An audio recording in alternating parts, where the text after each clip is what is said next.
जो मैं बताने जा रहा हूं, आप में से जितने भी लोग बिजनेस करते हैं और जो बिजनेस की ABCD से भी वाकिफ हैं कि बिजनेस किस तरीके से आगे बढ़ता है और मैक्सिमम किस तरीके से कैसे कैसे प्लान करके बढ़ाया जा सकता है, उन सबको मेरी ये बात बहुत आसानी से समझ में आ जाएगी।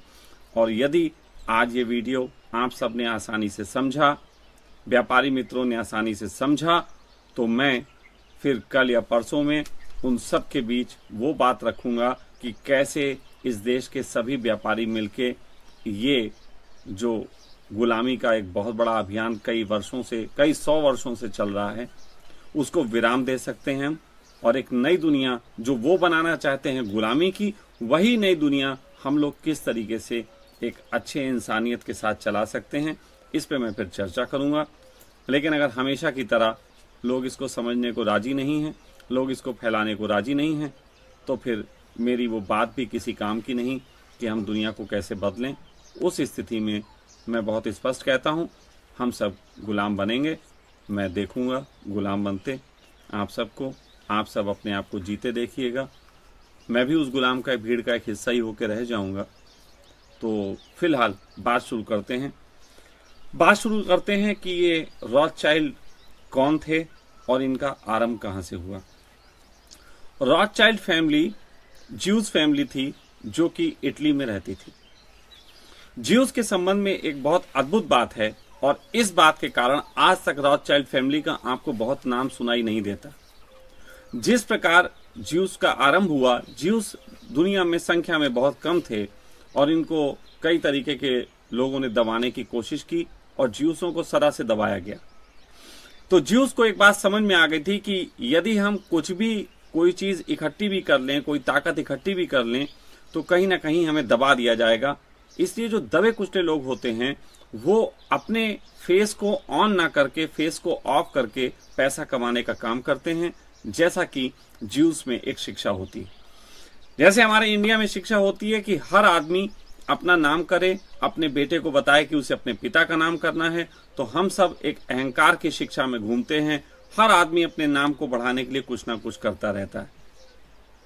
लेकिन ज्यूस में इससे उल्टा है। वो कहते हैं नाम में कुछ नहीं रखा, असली चीज है ताकत। जिसके पास ताकत, जिसके पास लाठी, उसकी भैंस। तो तुम छोड़ जाओ कि क्या रखा है नाम में, तुम सिर्फ लाठी को कब्जाओ, लाठी तुम्हारे पास होगी, दुनिया तुम्हारे कब्जे में होगी। ये बात गहरी से गहरी ज्यूस की शिक्षा होती है। ये बात ध्यान रखें, तब आपको समझ में आ पाएगा कि कोई आदमी कितने सालों से, कितनी शातिरता से ये सब प्लान कर सकता है। शुरुआत इनकी होती है 1760 से। ये ज्यूस परिवार था, जर्मनी में था। 1760, अब आप कहोगे 1760, हाँ 1760। 1760 में इन्होंने एक व्यवसाय का आरंभ किया। वो दौर था जिस दौर में लोग जो थे वस्तु विनिमय का यूज करते थे और थोड़ा थोड़ा सोना चलन में आ गया था। आदमी रुपए का सीधे सीधे इस्तेमाल ना करके सोने चांदी का इस्तेमाल करता था, और सोने चांदी के माध्यम से व्यापार पूरी दुनिया में होता था। उस समय पूरी दुनिया में कहीं पे डेमोक्रेसी वगैरह ज्यादा नहीं थी और सब तरीके से एक राजा शासन ही हुआ करते थे। डेमोक्रेसी वगैरह ज्यादा उस समय नहीं थी। तो उस समय इन्होंने एक व्यापार शुरू किया, सिंपली जैसे कोई भी करता है, हम और आप करते हैं, हम और आप व्यापार करते हैं। तो उस तरीके से इन्होंने व्यापार शुरू किया। व्यापार ये था कि इनके 4-5 पुत्र थे और कुछ इनके अच्छे ट्रम्प्स रहे होंगे कई शहरों में। बड़े बड़े कुछ शहर जर्मनी के जो थे, उन शहरों में इन्होंने अपने ट्रम्प्स के माध्यम से कुछ ऐसे लोगों का जाल बिछाया कि जो व्यापारी अपना सोना और चांदी लेके उन शहरों में व्यापार करने जाते थे, उनके बीच इन्होंने एक बात रखी कि तुम अपना व्यापार करने के लिए वहां सोना चांदी ले जाते हो, सबसे बड़ा खतरा क्या है? सबसे बड़ा खतरा था कि रास्ते में उनका धन लूट लिया जाता था। ये सबसे बड़ा खतरा था। तो वहां पे उन्होंने एक काम जो है शुरू किया कि आप अपना सोना, जैसे 100 सिक्के सोने के लाओ, हमारे पास रख दो और हम आपको एक रसीद देंगे, नोट।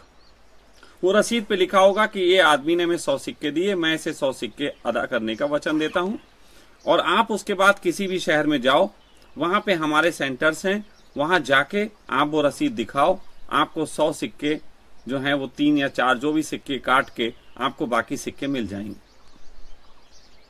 और लोगों को लगा यार अगर हम 100 सिक्के ले में 3-4 सिक्के देके और बाकी मिल जाते हैं तो ये सस्ता सौदा है, क्योंकि 5-10 बार की यात्रा में एक बार तो लूटते ही लूटते हैं, तो ये सौदा महंगा पड़ता है। तो इन्होंने इस तरीके से लोगों को लूट से बचाने के लिए और इस तरीके का सिक्के का लेन देन का एक व्यापार इन्होंने शुरू किया। जब इन्होंने ये व्यापार शुरू किया तो साथ ही साथ उस व्यापार को करने में इनको मजा आने लगा। हर जगह लोगों के बहुत सारे सिक्के इनके पास जमा होते, इधर का लेन देन उधर बस हो जाता बहुत आसानी से, और ये लोग खूब धन कमा रहे थे। कई वर्षों तक ये जब चलता रहा तो इनकी बड़ी ख्याति हो गई, इन पे बड़ा लोग विश्वास करने लगे, क्योंकि कभी भी किसी के पैसे के लेन देन में इन्होंने गड़बड़ नहीं की। ये अंकों के मामले में बड़े सटीक थे, अंकों के मामले में कभी गड़बड़ नहीं करते थे। लोगों को सदा इन्होंने पैसा दिया जिसने जो मांगने आया। जैसे आप बैंक में पैसा रखते हो तो जब लेने जाते हो मिल जाता है, बिल्कुल सिंपल। इसीलिए बैंकों का विश्वास है। इवन कि बैंकों का विश्वास इतना भी है कि यदि कोई चेक आपका बाउंस हो जाए तो आप उसको सजा करा सकते हो। ये बैंकों ने अपने विश्वास जमा रखे। उसी तरीके से इनका विश्वास जम गया। जब इनका विश्वास जम गया तो कुछ ऐसे भी व्यापारी हुए जिन्हें ये लगा कि हम यार 100 सिक्के लेके जाते हैं, वहां पे हमें 96 मिलते हैं, तो क्यों ना हम ऐसा करें कि हम उनसे बात तय करें और वो ये करें कि आप जो है रसीद ही ले लो हमसे, और सिक्के तो आपके जब चाहोगे मिल ही जाएंगे वहां से। तो जिस तरीके से हम लोग अपना चेक दे देते हैं किसी को, ये चेक ले लो भाई, पैसे अभी मत लो, चेक ले लो, फिर जब चाहे अपने भुगतान कर लेना, वैसे ही वो इन्होंने रसीदें जो दी लोगों को, वो लोग 4% ना कटाना पड़े, इसके बदले में रसीद ट्रांजैक्शन करने लगे। जब रसीद ट्रांजैक्शन करने लगे तो ऐसी स्थिति में कई दिनों तक इनके पास लोग जब अपनी सोने को लेने नहीं आए तो इन्हें बड़ा शक हुआ कि यार एक आदमी इस शहर से उस शहर 4-5 दिन में पहुंच जाना चाहिए था और उसको सोना ले जाना चाहिए था, वो लेने क्यों नहीं आ रहे। तो जब इन्होंने पूछताछ की, थोड़ा बहुत गहराई में गए, तो इन्हें पता लगा कि यार लोग तो रसीद चलाने लगे। अब लोग सोना लेने की बजाय वापिस वो रसीद से खेलने लगे। तो एक तरफ तो इन्हें ये लगा कि हमारे व्यापार में गड़बड़ हो रही, लेकिन दूसरी तरफ एक बहुत बड़ा आइडिया आया, जो आइडिया आज तक पूरी दुनिया में इंप्लीमेंट हो रहा है। वो आइडिया था कि हम अपनी रसीदें मार्केट में डाल दें। अब हजारों रसीदें चल रही हैं, तो अगर 1000 रसीद चल रही हैं तो 1000 रसीद 100 सिक्कों के हिसाब से आपके पास जो है 1 लाख सिक्के तो रखे हुए हैं, और लोग लेने आते नहीं हैं जल्दी, क्योंकि वो उसी पे विश्वास करके व्यापार कर रहे हैं। तो इन्होंने मार्केट में अपने 10,000 रसीदें डाल दी और मार्केट से सामान उठा लिया। उस सामान का और लेन देन करके और तरीके का व्यापार शुरू करके पैसा कमाना शुरू किया, और लोग उस पर विश्वास करके रसीद को चलाते रहे। कई वर्षों तक इन्होंने ये किया और बहुत बहुत बहुत धन कमाया। जब बहुत धन इन्होंने कमाया उसके बाद इनका लालच बढ़ा, और यहां पे आप सब समझ लो, आध्यात्मिक लोग जितने भी सुन रहे हैं उन्हें लगेगा इतने लालच का कोई क्या करेगा, लेकिन व्यापारी जितने लोग सुन रहे हैं वो सब समझ जाएंगे कि लालच अनलिमिटेड होता है और पैसा अनलिमिटेड कमाने की चाह होती है। नेवर एंडिंग प्रोसेस है, नेवर एंडिंग प्रोसेस। अगर धर्म को बीच में एंट्री ना मिले तो ये नेवर एंडिंग प्रोसेस है, और धर्म को अगर एंट्री मिल जाए तो फिर ये कहीं ना कहीं फिर एक राजा के घर में बुद्ध पैदा होने लग जाता है, जो घर छोड़ के चला जाता है। तो ज्यूस की शिक्षा में कहीं पे भी धर्म की शिक्षा नहीं है। ज्यूस की शिक्षा में कहीं पे भी धर्म की शिक्षा इस तरीके की नहीं है। उनका धर्म सिर्फ एक है, और वो है ताकत, सिर्फ ताकत, कैसे अपने हाथ में रहनी चाहिए। तो कुल मिलाके ये जब चलने लगा तो उसके बाद ये रॉथसेलर जो था उसके 5 बेटे थे, और ये एक दूसरा नाम जो लेता हूं वो अच्छा लेने में मैं गड़बड़ कर जाता हूं, और रॉथचाइल्ड के 5 बच्चे और रॉकफेलर के जो 5 बच्चे, तो इनको जो है इन्होंने मिलकर प्लान किया कि क्यों ना इन लोगों को दुनिया के अलग अलग देशों में भेज के इसी तरीके का बैंकिंग सिस्टम शुरू किया जाए। तो इन्होंने दुनिया के कई देशों में, इन्होंने फ्रांस, इंग्लैंड, अमेरिका, कई ऐसी जगह, इन्होंने जर्मनी, यूरोप के और भी कई मुल्कों में इन्होंने अपने बच्चों को प्लान कर दिया और हर बच्चे को वहां का बैंकिंग सिस्टम फैलाने के लिए बात कह दी। जब वो बैंकिंग सिस्टम फैलाने के लिए इन्होंने बात कही,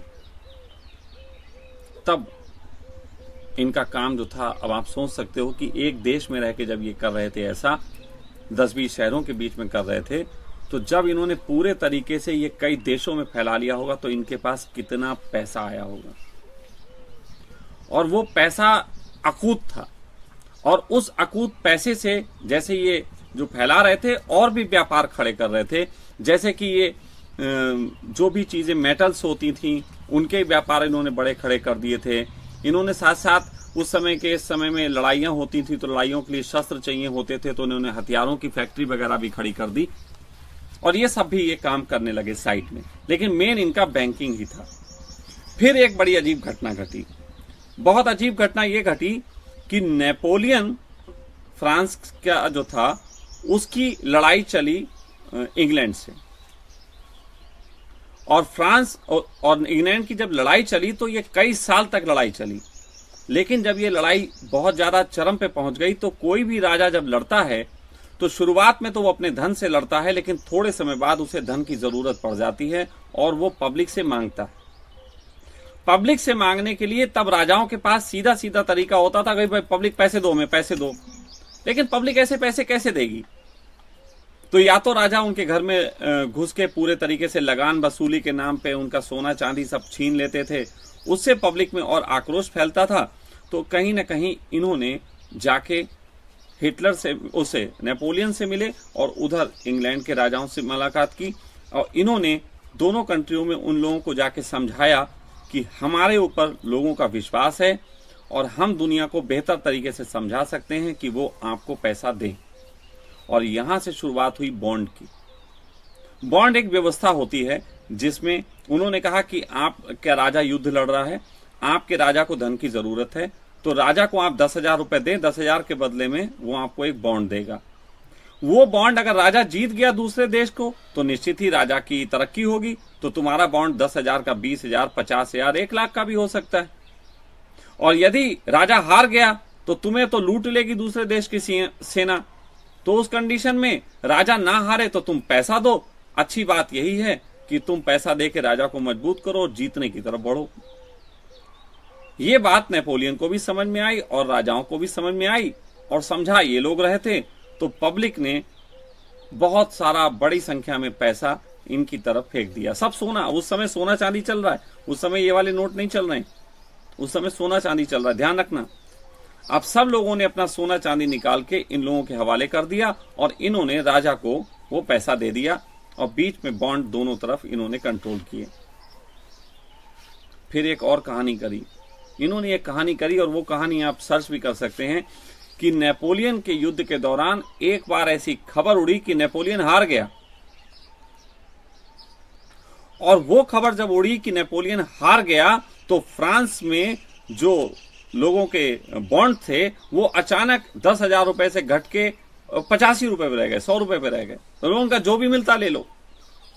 तो लोगों ने बैंकों के पास जा जाके बॉन्ड जो है वो रख के 50-100 रुपए ले लिए। और उधर दूसरे देश में खबर उड़ गई कि वो जीत गए हैं, तो वहां के बॉन्ड जो है 50,000, 60,000 के हो गए। तो लोग जो है बैंकों से बॉन्ड और खरीदने लगे। बैंक जो है 10,000 का बॉन्ड 30,000 में बेचने लगा कि अब बढ़ेंगे बढ़ेंगे। ऐसे करके उन्होंने उधर से भी पैसा बनाया और इधर से भी पैसा बनाया, और फिर कहानी पलट दी। नेपोलियन जीत गया ऐसी खबर उड़ा दी। वो तो सही था। तो जब ये बात हुई तो अचानक ही फिर एक काम और हुआ कि जो लोगों ने 50 रुपए में बॉन्ड बेचे थे वो फिर 20-25 हजार, 30,000 के हो गए, और जो उधर लोगों ने 50,000 के खरीदे थे वो घट के जो हैं वो 10, 20, 50, 100 रुपए के रह गए। ये कमाया इन्होंने धन। और साथ ही साथ क्योंकि इनका व्यापार और भी था, इन्होंने वो धन तो लिया था, लेकिन धन के साथ साथ नेपोलियन को और राजाओं को हथियार पेश किए थे और सामग्रियां दी थी जो ये और तरीके से धन पब्लिक में फेंक के और सामान उठा लेते थे। तो एक तरीके का पूरा धन भी नहीं दिया, सोना चांदी बस इकट्ठा कर रहे हैं चारों तरफ से, यही इनका काम चल रहा। ऐसे करके जब ये सब चीजें चलने लगी तब इन्हें साथ साथ एक आइडिया आया कि अब वो वक्त आ गया है कि अब हम अपने इस प्लान को पूरे दुनिया में इंप्लीमेंट करें। लेकिन एक प्रॉब्लम थी। प्रॉब्लम सबसे बड़ी ये थी कि दुनिया में सब राजाओं का राज्य है, या तो जमींदार राज्य कर रहे हैं या राजा राज्य कर रहे हैं, छोटे छोटे छोटे छोटे। आप सब जानते हैं उस समय इंडिया में भी बहुत राजा आजा सब हुआ करते थे। तो इन्होंने उस समय के दौर में इंग्लैंड का पूरी दुनिया में लगभग राज्य था, और इंग्लैंड के साथ मिलकर इन्होंने उनकी इकोनॉमी को बढ़िया करने के लिए कई तरीके के लॉलेज दिए। और आप भी जानते हो आज की तारीख में पूरे विश्व में केवल इंग्लैंड और अमेरिका ऐसी है जिसकी इकोनॉमी अच्छी है, बाकी सबकी इकोनॉमियां ये तोड़ देते हैं। इंग्लैंड कोई काम नहीं करता सिवाय बैंकिंग सेक्टर के। इंग्लैंड में किसी प्रकार की औद्योगिक क्रांति नहीं है, इंग्लैंड में किसी भी प्रकार का कोई निर्माण नहीं होता, लेकिन बैंकिंग सेक्टर के एक कारण इंग्लैंड धनवान बना हुआ। तो वहां का सिर्फ एक रानी को सेट करना था कि भाई तुम मेरी बात समझो, और तुम पूरे दुनिया में तुम्हारे खिलाफ लोग लग गए हैं, युद्ध की स्थितियां आएंगी, ऐसी स्थिति में तुम धीरे धीरे देशों को छोड़ना शुरू करो, और उन देशों को छोड़ने के साथ साथ तुम वहां पे इन शर्तों पे छोड़ो कि यहाँ पे राजा राज्य नहीं होगा और डेमोक्रेसी के माध्यम से दुनिया को चलाया जाएगा। डेमोक्रेसी प्लान्ड है डियर, डेमोक्रेसी को प्लान्ड किया गया बहुत सही तरीके से पूरे दुनिया में। और ये मैं आपको बताऊंगा कि डेमोक्रेसी प्लान करने से क्या होता है, थोड़ा ठहरें। तो इन्होंने एक तरफ डेमोक्रेसी प्लान करने की बात की, दूसरी तरफ एक और काम किया। इंग्लैंड को अपने समर्थन में लिया कि पूरे दुनिया से लोगों को अब मुक्त करो, और साथ साथ जो है वो उनको इस तरफ ले जाओ। और इसमें कई साल लगे, ये ऐसे मत समझना कि आज गए कल से शुरू हो गया। इसमें कई दशक लगे। और इसी दशक के बीच में अचानक एक और काम हुआ। उस समय अमेरिका उभरता हुआ राष्ट्र था, और अमेरिका में कहीं ना कहीं डेमोक्रेसी थी, और यही डेमोक्रेसी इन्हें समझ में आ रही थी कि किस तरीके से काम कर सकती है। अमेरिका में डेमोक्रेसी थी, तो इन्होंने अमेरिका के राष्ट्रपति को ना जाने क्या लालच दिया, ये आज तक दुनिया में रहस्य है। ना जाने क्या लालच दिया कि अमेरिका के राष्ट्रपति को यह समझाया कि आप अपने रुपए को जो चांदी और सोने में निकालते हैं उसको हटा के आप कागजी मुद्रा का चलन लाइए जिसका नाम होगा डॉलर, और वो डॉलर छपाई का काम ये लोग करेंगे। इनके पास बहुत तरीके की ताकतें आ गई थी कि छपाई का काम ये लोग करेंगे। तो पता नहीं कौन सा लालच रहा कि वो राष्ट्रपति तैयार हुआ और छपाई का पूरा ठेका इन्हें दे दिया। तो जितने डॉलर ये छाप के देते थे उतना सोना इन्हें दिया जाता था, और डॉलर जितने छाप के देते थे उसमें 1-2% की कमाई भी लेते थे। गजब का खेल। कैसे बैठाला मुझे नहीं पता, कौन सी सेटिंग की, क्या चीज सप्लाई की, ये आप सब आंकड़े लगाते रहो, लेकिन इन्होंने ये कर लिया। आज भी अमेरिका के बैंकों को जो डॉलर छप के या पूरी दुनिया में जो डॉलर जाते हैं वो रॉथचाइल्ड एंड कंपनी छाप के देती है।